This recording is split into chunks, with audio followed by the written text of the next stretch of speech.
Hi viewers, I'm Jill Sharp, and I don't know about you, but one of my favorite breakfasts is crepes. So I'm going to teach you today how to make them. They're really easy, and we're actually doing a whole wheat crepe so you can feel good about eating it too.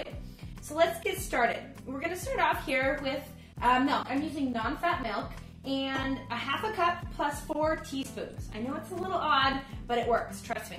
So we'll do that, and then what we're going to do is get a little bit of Greek yogurt in there. So let me get a spatula, and this is about 1/3 cup of Greek yogurt, and definitely make sure it's plain Greek yogurt because you don't want any other flavors coming into, especially a savory crepe.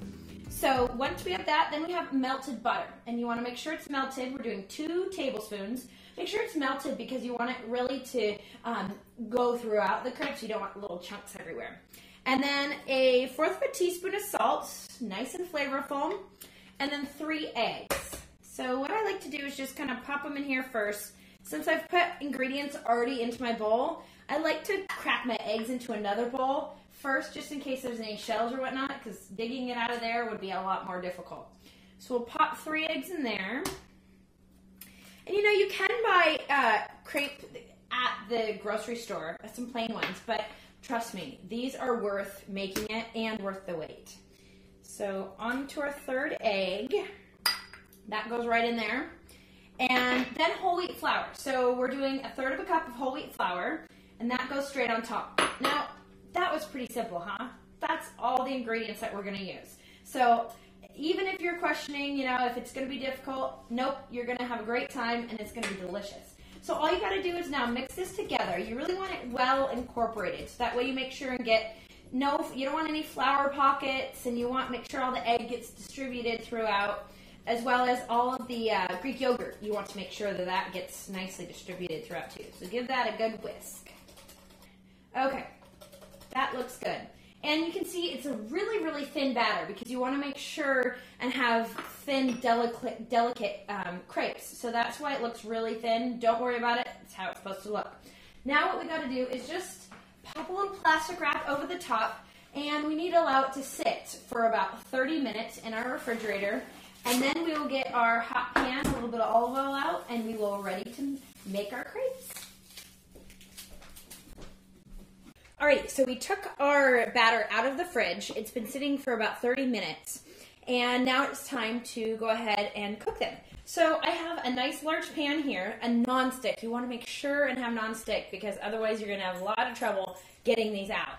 So what I'm going to do is just add a little bit of olive oil. So I just am taking a napkin and rubbing the bottom with a little olive oil. This is an extra added layer of protected against sticking. So get that going there. And then what we want to do is get it on about medium-low heat and start cooking.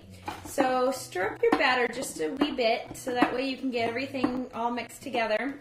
And then we're going to do 1/4 cup of batter into each crepe. So I'm just going to take my pan, lift it up, go like this, and then what you want to do is swirl it around. So you can see here, it gets nice and even, and we'll start cooking perfectly. So we let that sit on there for about a minute or 2, usually around 1.5 minutes, and then what we want to do is we're going to flip it over. So we've got to let that sit, don't touch.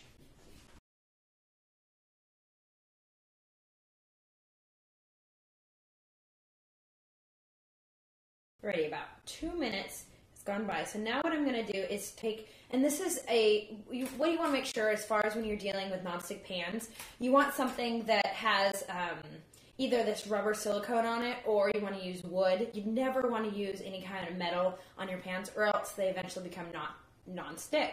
So I have my silicone spatula, and this is a really flexible one.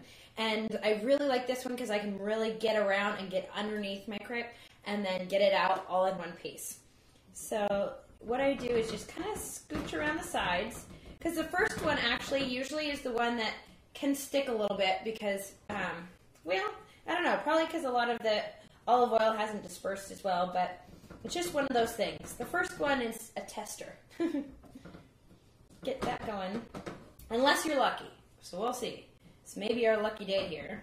You can kind of lift it up and get your spatula underneath, and then I just like to shake it down underneath.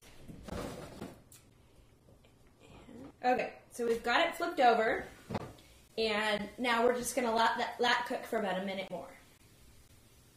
Alrighty, so it's been about a minute here, so now what we want to do is get it onto our cooling rack. So I like to use either a cookie cooling rack, or you could just do a plate, but this way, if you wanted to do them ahead of time, go ahead and make them like this, and then let them cool on the cookie sheet like this, or cookie rack like this, and then you can wrap them up in layers of plastic wrap, so that way they can hold for a couple days. Just so that way, I'm not a much morning person myself, but I love breakfast, so this helps me out. So let's get our crepe, and we have it perfectly right there. Nice and beautiful, and then you just start the process all over again. So that's it. Homemade crepes in such an easy way to do it. And whole wheat even better for you.